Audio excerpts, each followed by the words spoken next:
Hello बच्चों, let us first read the question. A near-sighted person wears a eyeglass of power 5.5 diopter. For distinct vision, his doctor prescribes a correction of +1 diopter in near vision part of its bifocals, which is measured relative to the main part of the lens.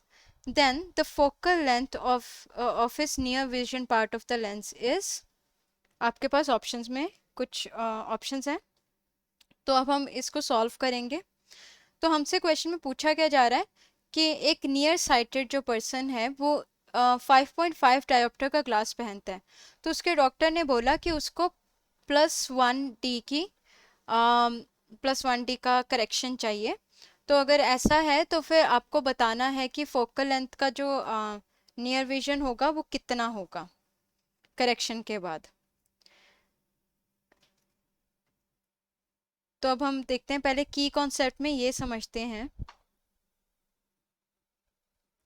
कि power of the lens होता क्या है। Power of the lens is the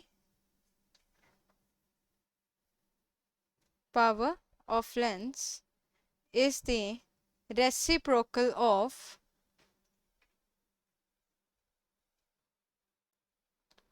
focal length of the lens. Focal length को जब हम reciprocal कर देते हैं तो हमें क्या मिल जाता है, पावर। मैथमेटिकली इसे क्या बोल सकते हैं, इसे मैथमेटिकली बोल सकते हैं that power is equal to 1/f अगर मीटर में है फोकल लेंथ, या फिर 100/f अगर सेंटीमीटर में है फोकल लेंथ। तो ये होता है पावर। अब इस क्वेश्चन में बोला जा रहा है कि एक पर्सन अपनी नियर साइटेडनेस को ठीक करने के लिए 5.5 डायोप्टर का पावर पहनता है।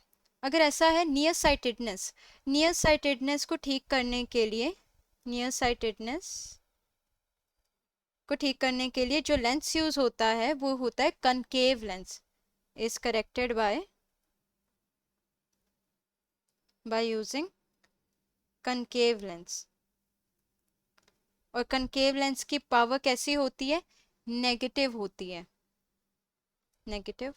तो फिर यहाँ से हम लिख सकते हैं दैट पावर P1 जो उसकी पहले थी, करेक्शन से पहले थी, वो कितनी होती, -5.5 डायोप्टर। अब ना उनको करेक्शन करने के लिए बोल दिया गया, डॉक्टर ने कहा कि इसमें कुछ करेक्शन लगेगी। जो करेक्शन कितनी, उसे हम P2 मान लेते हैं। दैट करेक्शन इज +1 डायोप्टर की करेक्शन के लिए बोला। तो फिर P नेट कितना हो जाएगा। अब इक्विवेलेंट P नेट जब हम करेक्ट कर देंगे तो वो कितना हो जाएगा, P1 प्लस P2। P1 की वैल्यू है -5.5 डायोप्टर, P2 की वैल्यू है 1 dioptre. It will come out to be -4.5 dioptres. Now की कॉन्सेप्ट में हमने अभी अभी पढ़ा था कि पावर क्या होता है, वो इनवर्स होता है फोकल लेंथ का। अब हमारे पास पावर कितनी आ गई है, -4.5। तो यहाँ से क्या मैं लिख सकती हूँ that focal length in centimetres, क्योंकि सारे के सारे ऑप्शंस हमारे पास सेंटीमीटर्स में है।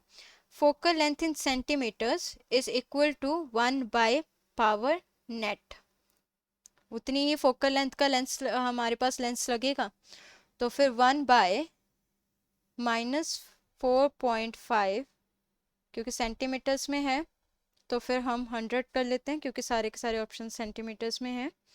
यह आ जाएगा 100/-4.5, this will come out to be -2.22 centimeter. So this is our final answer, which is option C. So अगर हमें बोला जाए कि फाइनल आंसर क्या है तो वो है option C. Hope you understood it well, thank you.